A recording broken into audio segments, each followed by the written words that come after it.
안녕하세요. NOM팀의 발표자 임도훈입니다. 발표 시작하겠습니다. 발표의 목차입니다. 사전 지식, 최종 모델을 만든 과정, 최종 모델 설명, 기타 사항들로 진행하겠습니다. 저희 모델을 소개하기에 앞서 필요한 내용들을 발표하겠습니다.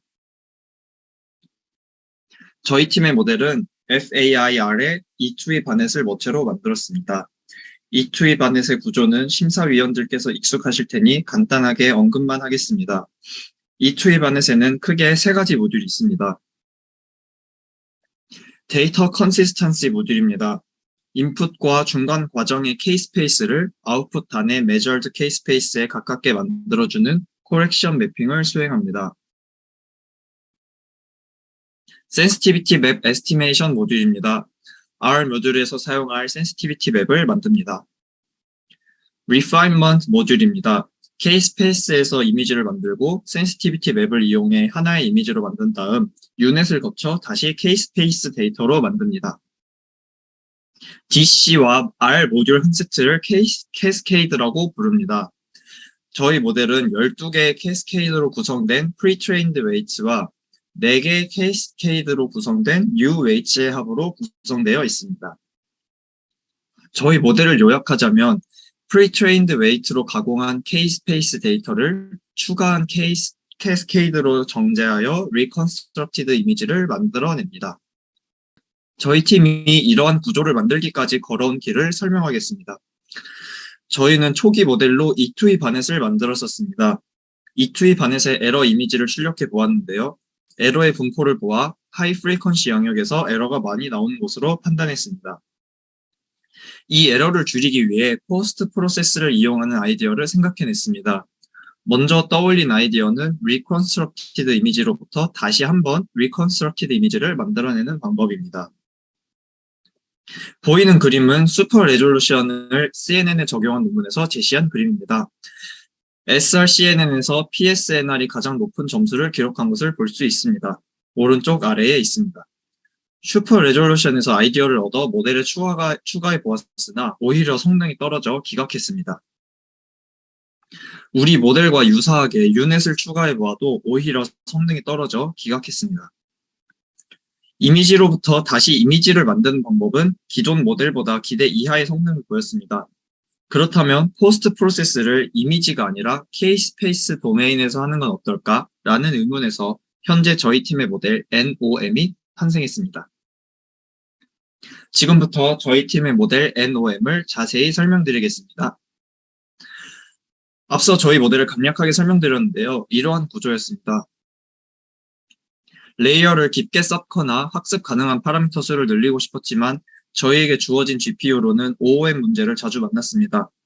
저희에게 주어진 GPU에 맞게 모델을 최적화하기 위해 구하는 방법이 앞단의 Pre-trained Weights 얼리기와 플로팅 포인트 바꾸기입니다. 웨이츠 얼리기로 GPU 메모리 부족 문제를 어느 정도 해결했습니다. 모델을 좀 더 깊게 만들거나 학습 가능한 파라미터 수를 늘릴 수 있었습니다. 시행착오 끝에 Pre-trained Weights에 캐스케이드를 추가한 모델을 만들었습니다. 모델에 사용하기로 결정한 캐스케이드의 하이퍼 파라미터는 다음과 같습니다. 캐스케이드 수를 늘리는 대신 채널 수를 줄이거나 캐스케이드 수를 줄이는 대신 채널 수를 늘리는 트레이드 오프 문제가 있었습니다. Fast MRI의 과제가 복잡한 구조를 필요로 하는 것으로 판단하여 캐스케이드 수를 늘리는 방향으로 모델을 설계했었습니다. 하지만 성능이 좋지는 않았습니다.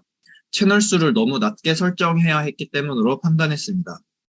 여러 가지 경우를 실험해보면서 저희에게 주어진 GPU에서 가능한 최적의 값을 찾았습니다. 다시 정리해서 말씀드리면 FAIR의 Pre-trained Weights는 더 이상 학습시키지 않습니다. 앞단 Pre-trained Weights는 가공된 K-스페이스 데이터를 만드는 역할을 합니다. 뒷단에 추가한 캐스케이드는 학습 가능한 웨이츠입니다. K-스페이스에서 하이 프리퀀시 영역의 에러를 줄이기 위해 덧붙인 캐스케이드입니다. 포스트 프로세스로서 K-스페이스 데이터를 정제하는 역할을 합니다. 저희 팀의 최종 모델 NOM의 결과입니다. 리더보드 데이터에 대해 0.9870의 SSIM 점수를 기록했습니다. 최종 모델의 효과를 확인하기 위해 예전에 만들었던 E2 바넷의 에러와 비교해 보았습니다. 하이 프리퀀시의 에러가 개선되어 엣지 부분에서 좀 더 흐릿해진 영상을 확인할 수 있습니다. 왼쪽 사진은 낮은 값의 에러가 고르게 퍼져 있고 오른쪽은 엣지에서 높은 값의 에러가 관찰되었습니다. 앞서 OOM을 해결하기 위해 두 가지 방법을 사용했다고 설명했었는데요. 두 번째 방법은 플로팅 포인트 변경입니다. 플로팅 포인트를 32에서 16으로 변경하여 캐스케이드 수를 늘리거나 학습 가능한 파라미터의 수를 늘릴 수 있었습니다. 저희는 최종 모델에 두 가지 로스를 포함시켰습니다.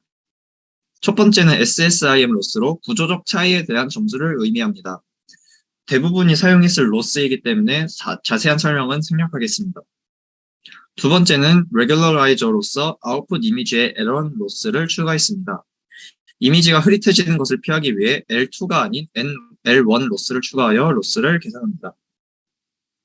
SSIM 점수에서 약간의 성능 향상을 얻을 수 있었습니다. 트레이닝 메서드로 SPL을 사용했습니다. SPL은 커리큘럼 러닝의 일종인데요.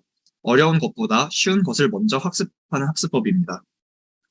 오른쪽은 코드 사용 예시입니다. 애프터 스텝 이전에는 모든 데이터에 대해서 학습을 진행합니다. 애프터 스텝 이후에는 충분히 로스가 줄어들었기 때문에 SPL을 시작할 수 있게 됩니다. 스레시홀드 이상인 경우를 학습에 포함시키지 않습니다. 에포크를 진행할 때마다 스레시홀드 값을 맥스 스레시홀드까지 점점 올리면서 모델이 학습하기 어려운 데이터도 학습시킵니다. 학습에 필요 없는 데이터는 학습하지 않도록 맥스 스레시홀드로 제한했습니다. 오른쪽에 보이는 사진은 학습에 포함시키지 않기로 결정한 데이터 예시입니다. 뇌 영상이 아니라 제대로 촬영되지 않은 데이터임을 확인했습니다. 각 하이퍼 파라미터는 트레인 과정 중 로스 그래프를 근거로 결정했습니다. 하이퍼 파라미터 튜닝은 1dB의 스윕을 이용했습니다. 그래프를 예시로 보면 러닝 레이트의 경우 0.00007에서 가장 좋은 성능이 나온 경우가 많았기 때문에 러닝 레이트를 이 값으로 지정했습니다. 저희 팀의 최종 모델을 만들기 전에 시도했던 방법들을 소개하겠습니다. 최종 모델을 구상한 게 제출 마감일 며칠 전이었기 때문에 이 방법들을 적용하여 학습하지 못한 게 아쉬웠습니다. Others 챕터에서 소개하는 방법들은 대부분 SSIM 점수를 비교했을 때 소수점 아래 5자리에서 차이를 보였고 꾸준히 SSIM 스코어에서 상승세를 보였습니다. 따라서 이 방법들을 적용하여 학습한다면 성능 향상을 기대할 수 있는 좋은 방법들입니다. 먼저 데이터 어그멘테이션입니다. 저희 모델은 K-스페이스 데이터를 학습에 사용하기 때문에 모든 어그멘테이션은 K-스페이스에서 이루어졌습니다. 하이 프리퀀시에서 에러를 줄이기 위해 웨이트 맵을 이용했습니다. 프리퀀시가 높을수록 높은 가중치를 부여한 K-스페이스를 모델의 인풋으로 넣고 아웃풋에서 웨이트 맵으로 다시 나누어 주었습니다.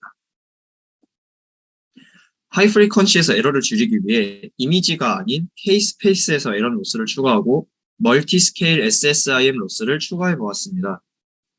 하이 프리퀀시 성분을 더 많이 학습하기 위해서 앞에서 언급한 웨이트 맵을 K-스페이스에 곱하여 가중치를 주었습니다. 또한 K-스페이스의 중심으로부터 일정 범위를 넘어가는 영역은 노이즈로 판단했기 때문에 가중치가 계속 커지지 않게 했습니다. 성능 향상을 꾀하여 다른 모델들을 사용해 보았습니다. 모두 논문에서는 성능 개선이 이루어졌다고 했으나 저희에게 주어진 GPU로는 OOM 문제로 해당 논문의 조건을 사용할 수 없었습니다. 모델을 경량화해서 사용해 보았는데 대부분 학습을 진행하면서 SSIM 점수가 오르는 것을 확인할 수 있었습니다. 하지만 오르는 정도가 크지 않아서 시간 문제로 모델들을 폐기할 수밖에 없었습니다. 충분한 시간과 GPU가 주어진다면 저희 팀의 최종 모델에서 성능을 더욱 높일 수 있을 것으로 기대합니다. 네, 지금까지 팀 NOM이었습니다. 발표를 마치겠습니다. 감사합니다.